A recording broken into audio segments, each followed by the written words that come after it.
ہماری زندگی بالکل ایک اخبار کی سی ہے۔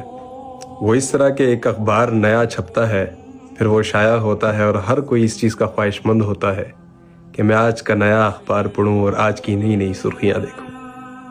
لیکن آخرکار جب شام ڈھلتی ہے تو اس اخبار کی ویلیو کم ہونے لگ جاتی ہے اور رات ہونے پر اسی اخبار کو ردی میں پھینک دیا جاتا ہے۔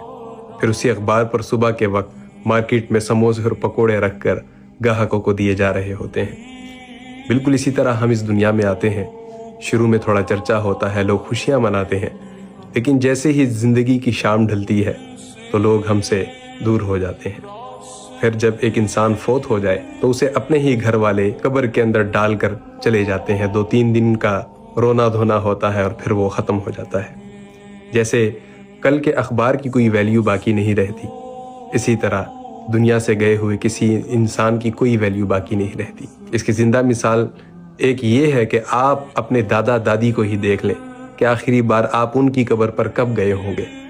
شاید برسوں بیت چکے ہیں۔ بلکہ میں تو یہ بھی پوچھوں گا آپ سے کہ آخری بار آپ نے اپنی دادا دادی نانا یا نانی کے لیے دعا کب کی ہوگی؟ میرے خیال سے دعا کیے ہوئے بھی آپ کو 1 صدی بیت چکی ہوگی۔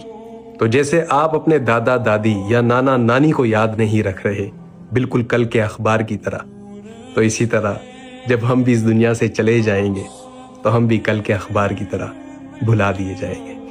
بہتر یہ ہے کہ اللہ اور اس کے رسول کی ہم اطاعت کریں اور اس کے فرما برداری میں ہم اپنی زندگی گزار دیں، اور آج لے ان کی پناہ، آج مدد مانگ ان سے، پھر نہ مانیں گے قیامت میں اگر مان گیا۔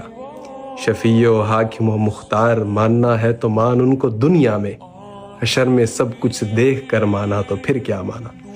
آج بھی وقت ہے، سانسیں باقی ہیں، اس دنیا فانی سے اپنی نظریں موڑیں اور اللہ اور اس کے رسول کے در پر اپنی نظریں لگائیں۔ انشاءاللہ کامیابی ملے گی۔ وما علینا الا البلاغ۔ سلام پہنچے۔